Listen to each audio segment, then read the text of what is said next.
que en todas las gasolineras de Novorossiysk se acabó la gasolina. Ya no es solo un medio de comunicación que lo ha escrito. En Moscú ya no hay gasolina, por el momento eso es seguro. Porque llevo una hora manejando por el MKAD, ya pasé más de 15 gasolineras y ¿saben qué? Exacto, en ninguna hay gasolina. Al menos de 95 octanos, ya hasta estoy dispuesta a esperar una hora en la fila y pagar el doble. Por esto fue, pero pagué 2.700 por 27 litros. ¿Dónde se ha visto algo así? El ejército ruso realizó ejercicios militares en caso de un desembarco ucraniano en Crimea, mientras la península quedaba completamente sumida en la oscuridad. Como resultado de los ataques de drones ucranianos en la noche del 3 de julio, se incendiaron 7 subestaciones eléctricas y una planta solar, lo que provocó que se cortara la electricidad en toda Crimea.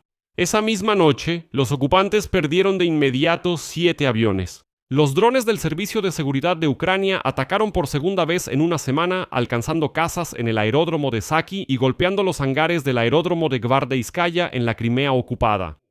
Y además otro puente menos en Crimea. Y recuerden que en la península ya no se vende gasolina en las gasolineras para los crimeos comunes y los rusos recién llegados. Pues hoy en Novorossiysk, Federación Rusa, en las gasolineras suspendieron la venta libre de gasolina y solo pueden cargar combustible los dueños de tarjetas de combustible. Eso significa que en Novorossiysk, igual que en Crimea, un ruso común ya no puede comprar gasolina en absoluto. Al mismo tiempo, las filas en las gasolineras de Rusia ya se pueden ver desde el espacio porque llegan a un récord de 4 kilómetros y esto sucedió ayer en Chitá y eso está a más de 5.000 kilómetros de la frontera ucraniana. A los rusos les dicen que todo esto es falso, pero yo les voy a mostrar qué es la realidad. Al mismo tiempo, en 12 regiones de Rusia oficialmente detuvieron el transporte público, mientras que Putin recibe limosnas de Kazajistán en forma de cisternas con combustible. Y aquí está la refinería de Lukoil en la región de Nizhny Novgorod, de la que literalmente hablamos ayer, que ha detenido por completo sus operaciones. En este contexto, después del ataque masivo de los rusos a Kiev, Donald Trump se negó a enviar a sus negociadores Witkoff y Kushner a Moscú, calificándolo como una pérdida de tiempo inútil solo por una foto. Al final, se hizo evidente que incluso del lado de Donald Trump apostaron a que Ucrania aún podría obligar por la fuerza a Vladimir Putin a sentarse a la mesa de negociaciones. Me llamo Alexei Pechi y vamos a discutir este tema juntos, pero antes de comenzar este episodio les pido que se suscriban al canal, le den like al episodio y escriban cualquier comentario debajo de este video.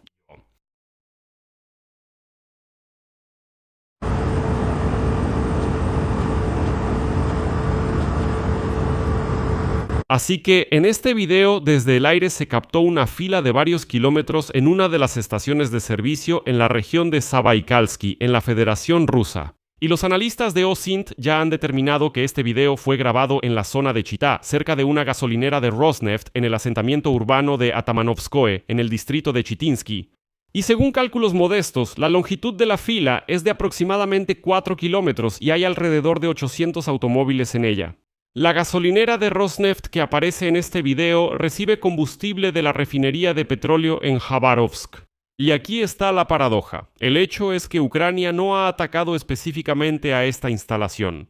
Y además, les recuerdo que Chitá está a más de 5.000 kilómetros de la frontera con Ucrania. Por lo tanto, todo esto indica que la crisis de combustible se ha vuelto sistémica en toda Rusia y ya es simplemente imposible ocultarlo. Y es curioso que los rusos intentaron aparentar que esto no está sucediendo en realidad, que todo es obra de los operadores ucranianos de IPSO.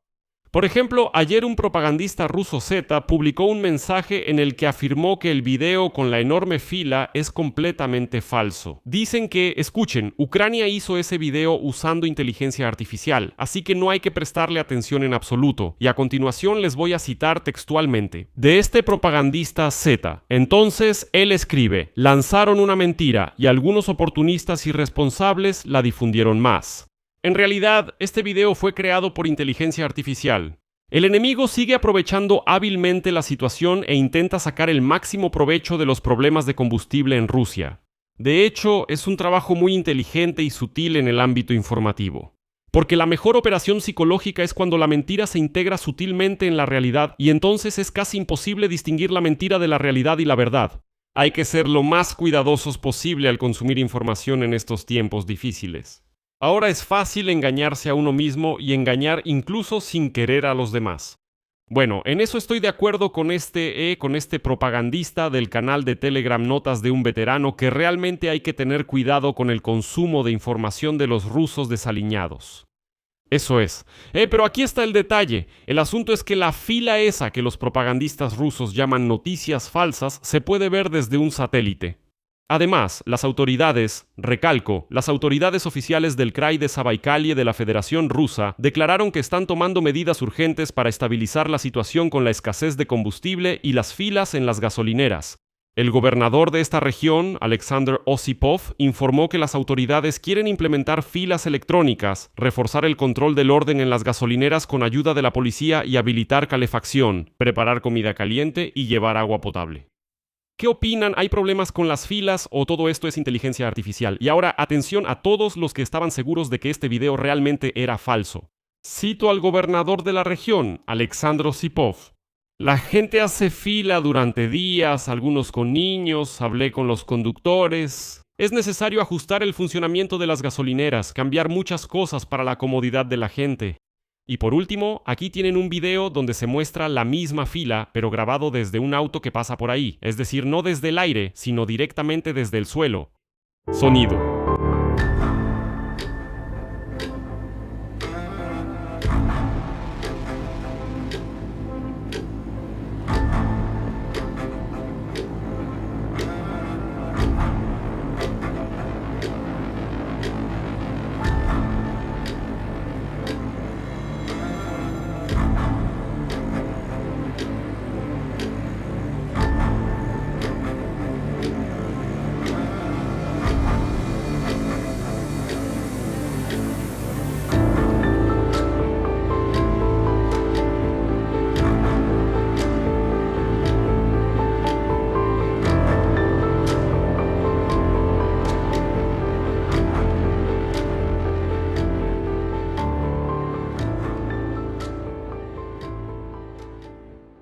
Y en general, los problemas con el suministro de combustible comenzaron ya a finales de junio. El 25 de junio en la región de Zabaikalie se limitó la venta de gasolina a personas físicas a 15 litros por día.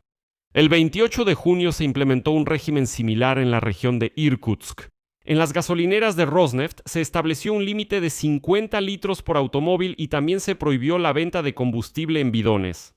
En medio de la escasez, la mayor cadena privada de gasolineras BRK, que agrupa más de 100 estaciones de servicio en la región de Irkutsk, Buriatia y el Krai de Zabaikalie, desde julio dejó de vender gasolina a particulares. Una vez más, estamos hablando de regiones que están a miles y miles de kilómetros de la frontera con Ucrania. Bueno, al parecer ahí también esperaban que esta guerra sangrienta y bárbara de los rusos contra Ucrania nunca los afectaría. Y todo esto es el resultado directo de los ataques masivos de las Fuerzas Armadas de Ucrania contra las refinerías de petróleo rusas. Apenas ayer estuvimos discutiendo la respuesta a los rusos por el ataque a Kiev, en particular el golpe a la refinería de petróleo Nizhny Novgorod Nefteorg Sintez, que pertenece a Lukoil. Y hoy mismo, la compañía declaró que la refinería de Lukoil detuvo completamente el procesamiento de petróleo. La refinería en la región de Nizhny Novgorod, que ocupa el cuarto lugar en Rusia por capacidad y el segundo en producción de gasolina, fue atacada el jueves. Como resultado, la principal unidad de procesamiento primario AVT-6 de la planta, que proporcionaba el 53% de la capacidad total de la empresa, resultó dañada. Otra unidad, la AVT-5, que representa el 25% de la capacidad de esta planta, fue puesta fuera de servicio por un dron el pasado 24 de junio y después del incendio de ayer, la planta se detuvo por completo. Con la capacidad de procesar 15 millones de toneladas de petróleo al año y producir 5 millones de toneladas de gasolina, la refinería en la región de Nizhny Novgorod se convirtió en la quinta refinería rusa en detener su producción desde principios de junio. El 16 de junio la refinería de Moscú de Gazprom Neft detuvo su procesamiento. Desde el 12 de junio la refinería Taneco de Nizhnekamsk también detuvo sus operaciones. El 10 de junio se detuvo la refinería de Kuibyshev. El 1 de junio se detuvo la refinería de Volgogrado. En general, desde principios de marzo, los drones ucranianos han atacado instalaciones de la industria petrolera rusa al menos 50 veces.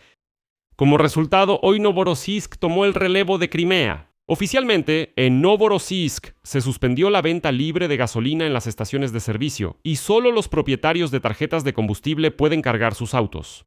Así lo anunciaron en el Centro Municipal de Gestión de la ciudad. Las tarjetas de combustible las tramitan personas jurídicas en el marco de contratos con operadores de combustible y, como saben, están destinadas para abastecer vehículos de servicio.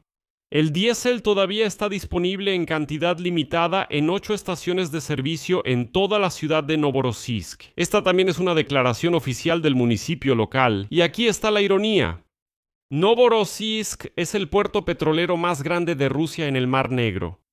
A través del puerto se realiza el transbordo de petróleo y productos petroleros, así como la exportación de materias primas desde Kazajistán.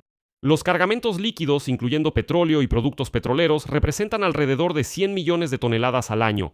En la ciudad también se encuentran una base petrolera y terminales de las mayores compañías petroleras rusas que abastecen a todo el sur de Rusia. Pero ahora, en esta ciudad, los rusos comunes no tienen gasolina. Y ya que mencionamos Kazajistán, vale la pena señalar que Rusia de todos modos recibirá gasolina de Astana. Los kazajos enviarán a los rusos 50.000 toneladas de combustible como ayuda humanitaria. Bueno, saben, nunca había visto una humillación así. Rusia, un país gasolinera que presume de su grandeza, ahora anda mendigando por el mundo y pide que le envíen ayuda humanitaria en forma de gasolina. Se lo pueden imaginar, o sea, literalmente les recuerdo, hace apenas medio año yo estaba evaluando la gasolina. Los propagandistas rusos, como Solovyov, gritaban a todo pulmón que si Kazajistán hacía algo mal, le declararían una operación militar especial a Kazajistán. Que según ellos, Kazajistán repetiría el destino de Ucrania y así sucesivamente. Pero al final, ahora los rusos están de rodillas pidiendo: Kazajistán, por favor, denos gasolina. Y Kazajistán dice: está bien, como ayuda humanitaria les daremos un poco de gasolina, aunque sea por caridad. Pero aquí, claro, les voy a explicar por qué los kazajos decidieron llamarlo ayuda humanitaria. Obviamente, estoy siendo irónico. El asunto es que Astana antes había impuesto una prohibición a la exportación de combustible, pero al parecer Tokayev no pudo negarse a Putin, por eso inventaron esto de la ayuda humanitaria. Como diciendo, esto no es una exportación comercial, sino solo ayuda para el pueblo ruso salvaje. Bueno, al mismo tiempo se supo que Rusia ya acordó la compra de los primeros lotes de gasolina y combustible de aviación a la India y Japón. ¿Qué les parece eso? La grandeza de Rusia. Y estas noticias sobre la grandeza de los rusos se pueden contar sin fin, pero simplemente las voy a resaltar con una sola cita. El presidente de la Duma Estatal de la Federación Rusa, Vyacheslav Volodin, en medio de la crisis de combustible, instó a los rusos a simplemente subir sus traseros al tranvía. Cita: es necesario desarrollar prioritariamente el transporte eléctrico urbano, el tranvía. Un tranvía de 3 secciones puede transportar hasta 260 pasajeros y puede reemplazar a 200 automóviles, y después de la modernización, la velocidad promedio de los tranvías puede duplicarse. Veo que el futuro es del tranvía de alta velocidad. La Crimea ocupada se quedó no solo sin gasolina, sino también sin electricidad y sin aviación. En varias zonas de Crimea, cuya defensa contra un posible desembarco de las Fuerzas Armadas de Ucrania fue practicada recientemente por militares rusos en ejercicios, la noche del 3 de julio, como resultado de ataques de drones ucranianos, se incendiaron 7 subestaciones eléctricas y también una planta solar. Así lo informa el canal de monitoreo Viento de Crimea, que rastrea las firmas térmicas en imágenes satelitales para registrar las consecuencias de los ataques. Esta noche se incendiaron subestaciones en Belogorsk, que está a unos 40 kilómetros de la capital de Crimea, Simferópol. También se incendiaron centrales eléctricas en Marianovka, Stary Krim, en la ciudad de Saki y en Zankoy. Y al final, las llamadas autoridades locales informaron sobre apagones rotativos en toda Crimea. Y, ¿saben? Es curioso que, en este contexto, el experto militar ruso y coronel en la reserva, Víktor Murahovsky, declaró que participó en un juego militar de mando y Estado Mayor llamado Alarma de Crimea, en el que se simuló un escenario con un posible desembarco de las Fuerzas Armadas de Ucrania en Crimea y las acciones para defenderse de ello. En resumen, los rusos realmente temen ese escenario. Al mismo tiempo, en la noche del 3 de julio, las unidades ucranianas atacaron el puente ferroviario sobre el canal Krasnogvardeyski. Las tropas rusas utilizaban esta instalación para la logística militar, en particular para trasladar equipo, armamento y personal. Pero el golpe principal fue contra Saki. Drones del Servicio de Seguridad de Ucrania atacaron por segunda vez esta semana a los cazas en el aeródromo de Saki y también golpearon los hangares del aeródromo Gvardeyskoye en la Crimea ocupada. Según declaró el SBU, en el aeródromo de Saki fueron alcanzados 7 hangares de almacenamiento de equipo aéreo en los cuales se encontraban cazas y bombarderos de primera línea, Su-30SM, Su-30 y Su-24. Según información preliminar, al menos 7 aviones rusos fueron destruidos o dañados. Y este ya es el segundo ataque del SBU al aeródromo de Saki en una semana, como parte de esa operación de 40 días para influir en la Federación Rusa, que anteriormente anunció Volodymyr Zelensky. En el aeródromo militar de Gvardeyskaya fueron alcanzados 2 hangares donde se almacenaban drones Shahed y equipo de aviación. Los aeródromos militares de Saki y Gvardeyskaya son una de las bases aéreas clave de las fuerzas de ocupación rusas en Crimea. Y es precisamente desde ahí de donde despegan regularmente los aviones de la aviación táctica, que lanzan ataques con misiles y bombas sobre el territorio de Ucrania y apoyan las acciones de la agrupación rusa en el frente sur. Mientras tanto, la Casa Blanca, después del ataque bárbaro de los salvajes rusos contra Kiev en la noche del 2 de julio, decidió no enviar a sus enviados a Moscú para reunirse con Vladimir Putin. Como escribe hoy el New York Times, en Moscú esperan con ansias a los representantes de Donald Trump, Steve Witkoff y Jared Kushner con la esperanza de conseguir para sí mismos condiciones favorables para poner fin a la guerra con Ucrania. Vladimir Putin valora especialmente su relación con Witkoff, considerando su encuentro como el canal más importante para lograr sus objetivos, los cuales solo pueden ser alcanzados con la ayuda de los Estados Unidos de América. Pero los enviados de Trump no tienen prisa por ir a Moscú, como tampoco la tienen por ir a Kiev. A continuación citaré al New York Times. Los representantes de Donald Trump estarían dispuestos a ir si surgieran nuevos temas para discutir, pero no lo harán solo para una sesión de fotos. Steven Witkoff y Jared Kushner prácticamente mantienen contacto diario con representantes de Rusia y Ucrania y han tenido reuniones personales con ellos que no se han informado en la prensa. Pero en Irán tienen cosas que hacer, mientras que en Moscú, que rechaza todos los llamados y exigencias de Kiev para iniciar negociaciones de paz o limitar las acciones militares, no tienen nada que hacer. Y aquí les recuerdo que Vladimir Putin, en una entrevista el domingo, una vez más afirmó que supuestamente en una reunión con Donald Trump en Anchorage en agosto de 2025, cito, se discutieron compromisos que la parte estadounidense nos propuso. Y según sus palabras, otra vez cito, lo pensamos, no de inmediato, pero lo pensamos y dijimos, sí, estamos de acuerdo. En respuesta a una declaración similar del ministro de Relaciones Exteriores de Rusia, Sergei Lavrov, el secretario de Estado de Estados Unidos, Marco Rubio, dijo que Trump no firmó ningún acuerdo con Putin en Alaska. Cito, solo hubo una propuesta, pero no se llegó a ningún acuerdo. Putin, quien desde entonces se ha negado a reunirse con Vladimir Zelensky, quien lo instó personalmente a resolver el conflicto. Y al rechazar la propuesta del presidente ucraniano de detener al menos los ataques de largo alcance, declaró en una entrevista, refiriéndose a los representantes de Trump, cito, esperamos, después de que terminen todos los acontecimientos de la fase candente en el frente iraní, esperamos la llegada de los representantes de Trump, pero bueno, digamos así, la fase candente, como dijo Putin, del frente iraní, ya pasó hace mucho tiempo. Witkoff y Kushner, después de las palabras de Putin, esta semana no fueron a Moscú, sino a Qatar para negociar con representantes de Irán.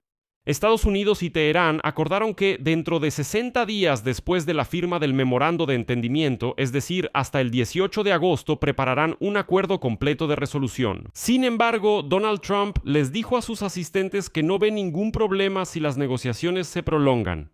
Esto les dará a los participantes más tiempo para discutir el programa nuclear de la República Islámica de Irán, por lo que Witkoff y Kushner pueden ocuparse del tema iraní durante varios meses más. Y aquí es donde el New York Times escribe que en el círculo de Putin están muy preocupados por esto, porque ellos esperaban poder volver a ese canal de negociación, en el contexto de los originales y de Ucrania sobre el territorio ruso. Y también Witkoff y Kushner no tienen prisa por ir a Moscú en un futuro cercano, pero los rusos están desesperados por intentar al menos hablar de alguna manera con la administración de Donald Trump.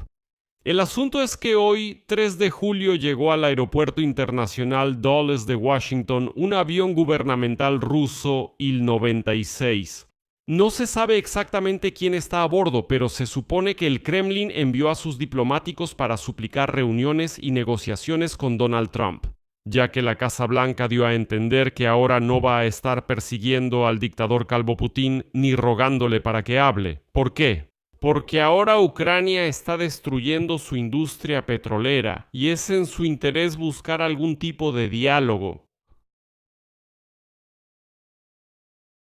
Y al final del programa les daré una noticia que espero les saque una sonrisa para que al final del programa sonrían. El vicepresidente del Comité de Política de Información de la Duma Estatal de la Federación Rusa, el miembro de Rusia Unida Oleg Medvedev declaró que votar en contra del partido Rusia Unida en las próximas elecciones significará apoyar al presidente de Ucrania, Volodymyr Zelensky. A continuación citaré sus palabras. Recientemente Zelensky dio a entender que sueña con la derrota de Rusia Unida en las elecciones de otoño y hará todo lo posible para lograrlo. Ahora, básicamente el votante ruso tiene una elección sencilla. ¿De qué lado está? ¿Con Putin o con Zelensky? Si está con Putin, vota por Rusia Unida. Si está con Zelensky, vota en contra de ella. No hay otra opción para ustedes. Fin de la cita de Medvedev. ¿Qué les parece eso? O sea, si no votas por el partido del calvo bastardo Putin, entonces automáticamente eres un traidor a Rusia. Si votas por alguien más, o mejor dicho, si no votas por el partido de Putin, entonces estás 100% con Zelensky. Pero lo curioso es que la declaración se hizo en el contexto de la caída de la popularidad de Rusia Unida. Según los datos del WTCOM, la popularidad de la fracción ha estado disminuyendo desde principios de año y a finales de abril era del 27.7%. Sin embargo, después del cambio en la metodología de la encuesta en junio, subió un poco hasta el 32%.